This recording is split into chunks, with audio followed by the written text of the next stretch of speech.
I should have known something was wrong the moment Lauren walked into my room. She didn't knock. She never did. Just barged in like she owned the place, like every space was her space, and I was just lucky to exist in it. But this time, she wasn't alone.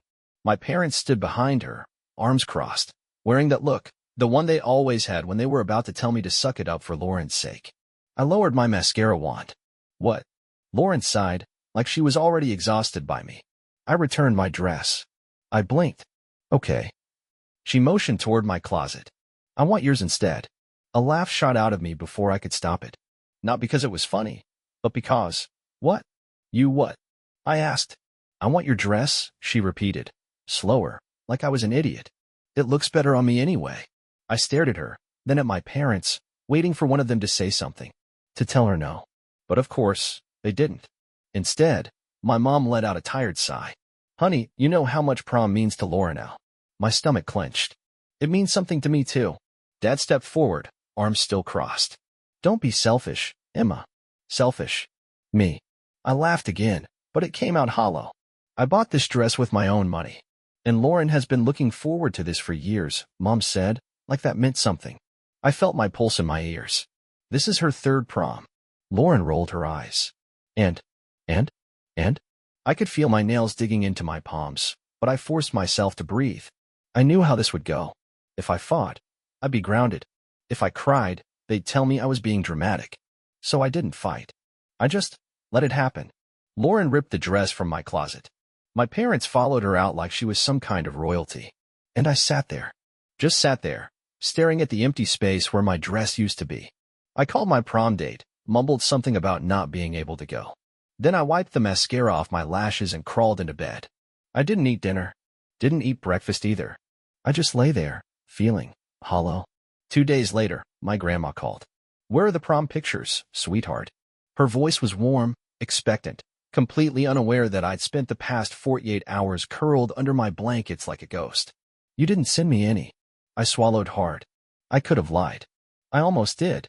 But the words slipped out before I could stop them. I didn't go. Silence. Then, in a voice sharper than I'd ever heard from her. What happened? And for the first time, I told someone everything. I expected her to sigh, to sound disappointed, maybe murmur something about how unfair it was. But she didn't. She went quiet. Then she said, very calmly, I'm coming to get you. Grandma pulled into the driveway like she was on a mission. She barely let the engine shut off before she was out of the car, her purse slung over her shoulder like a weapon. I could already picture the look on my mom's face when she saw her, half surprise, half irritation, because my parents hated when Grandma got involved.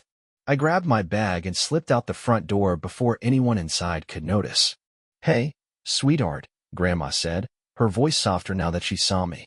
She scanned my face, taking me in, messy hair, dark circles, my hoodie hanging loose on my frame because I hadn't been able to stomach much food since that night. Her lips pressed into a thin line, but she didn't say anything. Just opened the passenger door. I got in. She didn't ask questions right away. She let me sit there, staring out the window, my hands curled in my lap as she backed out of the driveway. We were 3 blocks away when she finally spoke. They really took your dress? I nodded, still watching the houses blur past. And they just let her have it? Another nod. Grandma exhaled sharply through her nose. Unbelievable. Just unbelievable. Something about her anger, about someone being angry for me, made my chest tighten. We didn't go straight to her house. Instead, she pulled into the parking lot of a small diner, the kind with faded booths and a neon open sign buzzing faintly in the window. I used to come here with her when I was little, our Emma days, she called them, when she'd sneak me out for milkshakes and let me pick whatever I wanted from the menu. The inside still smelled like coffee and syrup. The same old jukebox sat in the corner, probably still broken. She picked a booth near the window, and I slid in across from her, my fingers tracing patterns on the table. You still like strawberry shakes? She asked. I nodded. She waved over the waitress, ordered for both of us, pancakes for me, coffee for her, and an extra thick strawberry shake. Then she leaned forward, hands folded. All right, sweetheart. Tell me everything. And I did. I told her about Lauren. About the tantrums, the years of my parents making me feel like a spare part in my own family. How every time I had something, even something small, Lauren took it. When I finished, my milkshake was half melted, and my pancakes had gone cold. Grandma just sat there, watching me with something unreadable in her expression. Then she said, very calmly, "You don't have to go back there." I blinked. "What?" "You can stay with me," she said, like it was the easiest thing in the world. "I should have taken you in years ago." My stomach twisted. "They'll never let me." Grandma's lips curled into something almost amused. "They don't get to let you anymore." I stared at her, heart pounding. I had never considered that I had a choice. For the first time, I had a way out. We left the diner, and she drove me back to her house. The second I stepped inside, I felt it, relief. No Lauren. No parents. No walking on eggshells. Just quiet. I curled up on the couch, hugging my knees, while Grandma made tea in the kitchen like this was any other normal day. "You'll have to go back to pack your things," she said, setting a mug in front of me. "I'll come with you." The thought made my stomach churn, but I nodded. The next afternoon, we pulled up to the house. Grandma didn't bother knocking. She just walked right in like she owned the place. Mom and Dad were in the kitchen. Mom was halfway through washing dishes. Dad had his nose buried in the newspaper.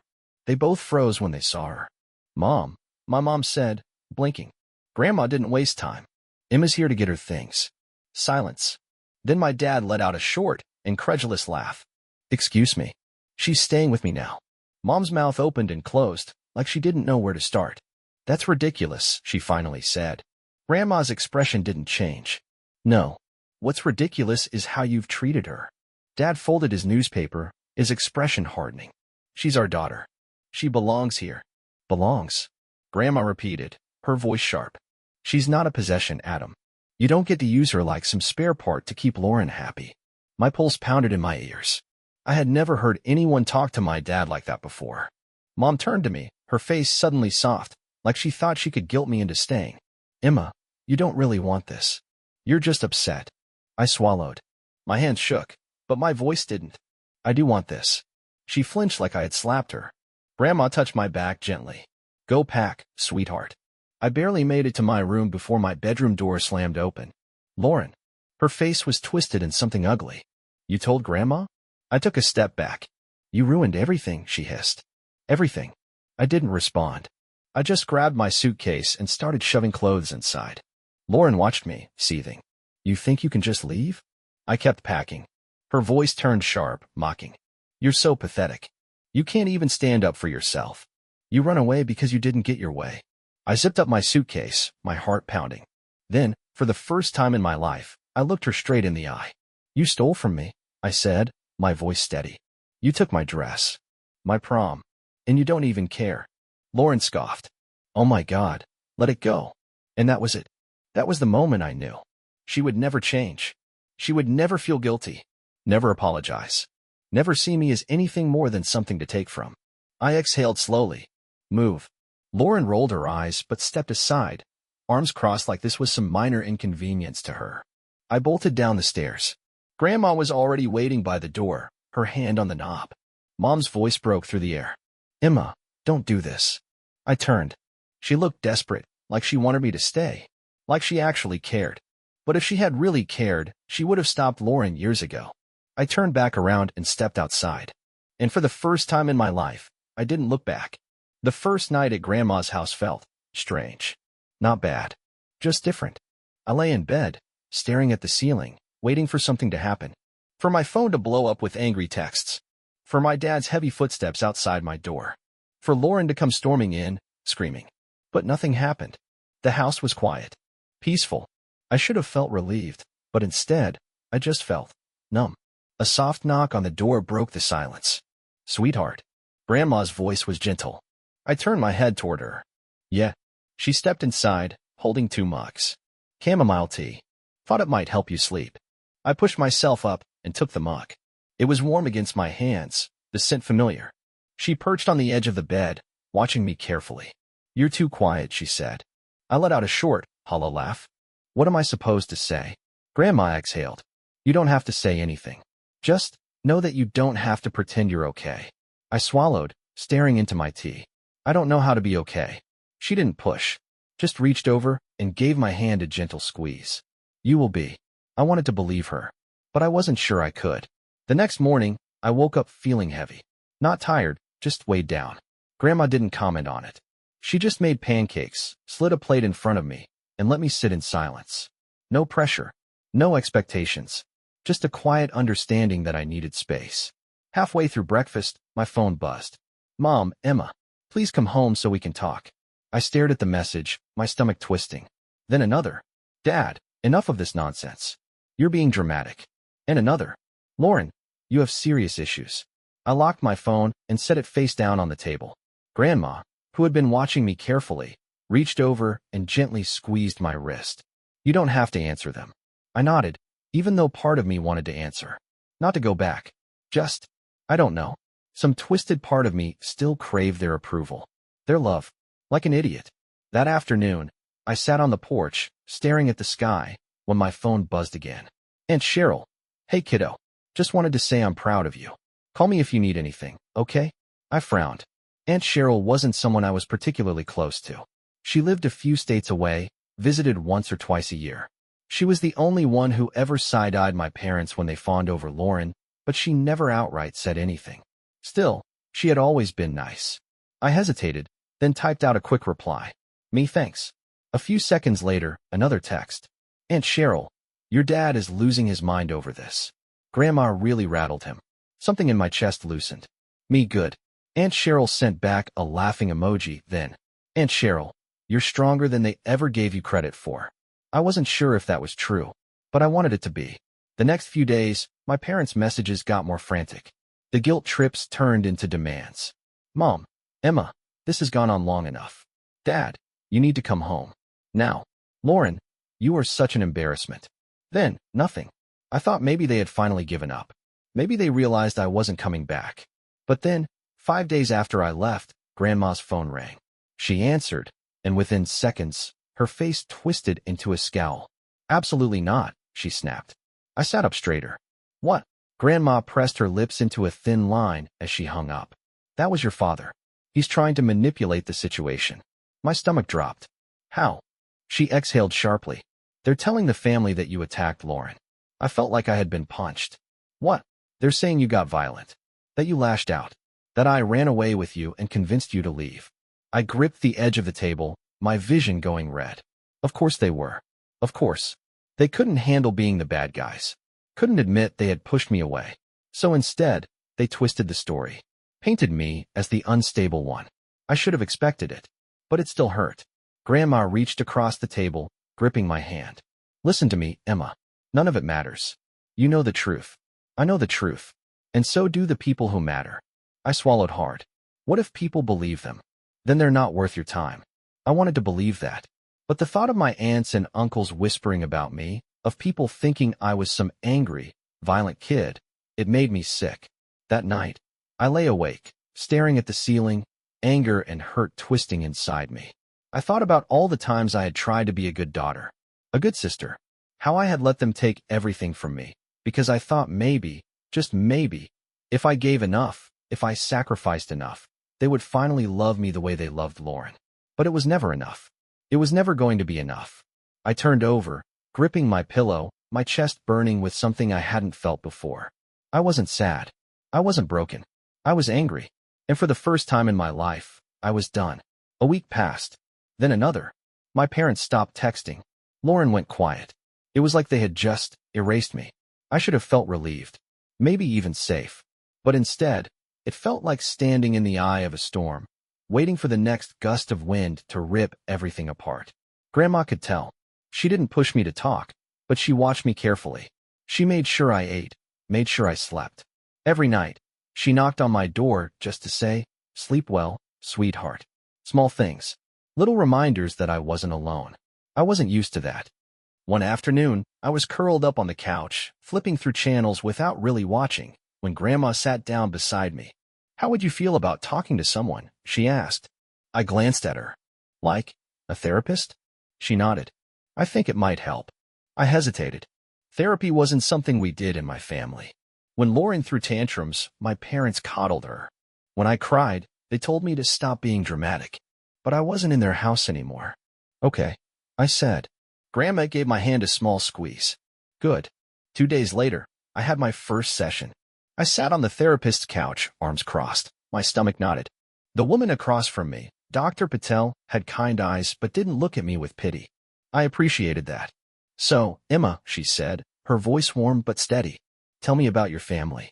And for the first time, I did. I told her about Lauren. About the stolen things, the screaming matches where my parents always took her side. The way they acted like I was some inconvenience. By the time I finished, my throat was raw.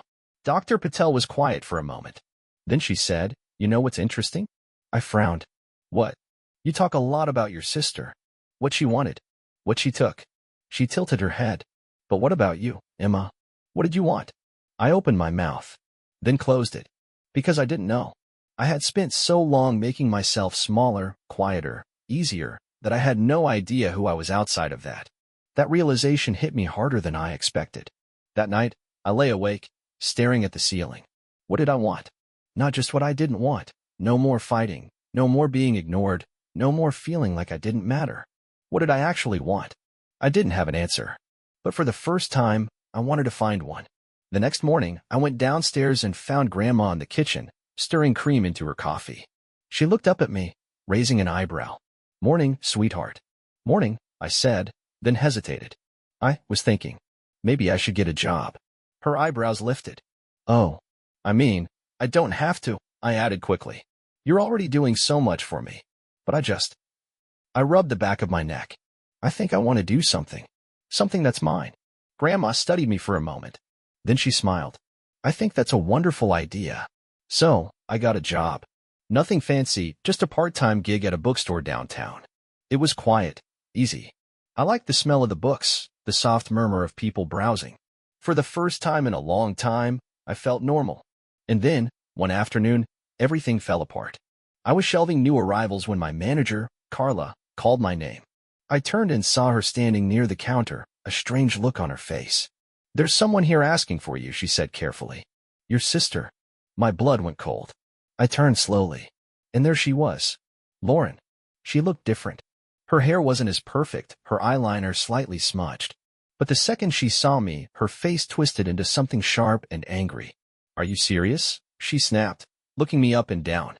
"This is what you're doing now? Working in some pathetic little bookstore?" I clenched my jaw. "What do you want, Lauren?" She scoffed. "Oh, I don't know. Maybe for you to stop ruining our family." Carla stepped forward. "If you're here to cause trouble, stay out of this," Lauren snapped. My hands curled into fists. "Lauren, just leave." "Not until you listen," she spat. "Mom and Dad are miserable. They're embarrassed. You've humiliated them. You humiliated me." I felt something inside me crack. "You stole from me," I said. "You took my dress. My prom. And you don't even care." Lauren rolled her eyes. "Oh my God, let it go." And that was it. That was the moment I knew. She would never change. She would never feel guilty. Never apologize. Never see me as anything more than something to take from. I exhaled slowly. "Get out, Lauren." She scoffed. "Or what?" I met her gaze, steady. "Or I call the police." Her eyes widened slightly. She didn't think I'd do it.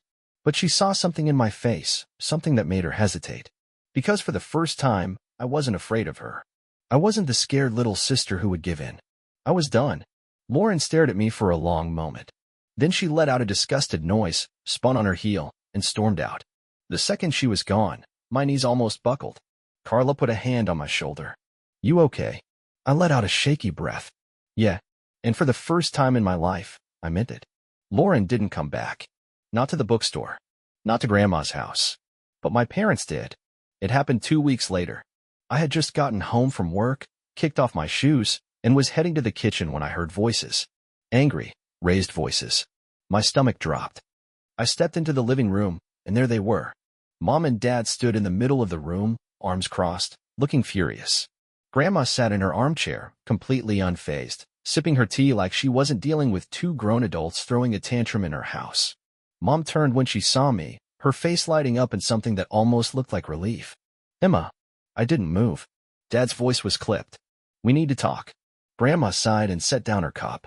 "No, you need to leave." Mom ignored her. "Emma, sweetheart, we just want to talk. That's all." I crossed my arms. "Why are you here?" She stepped closer, her hands out like she was trying to soothe a wild animal. "Honey, please. This has gone too far. Just come home. We can work this out." I almost laughed. Work this out? Like this was some misunderstanding. Like I had just wandered off instead of leaving because they had spent my entire life treating me like I didn't matter. Dad's frown deepened. You've made your point, Emma. Enough is enough.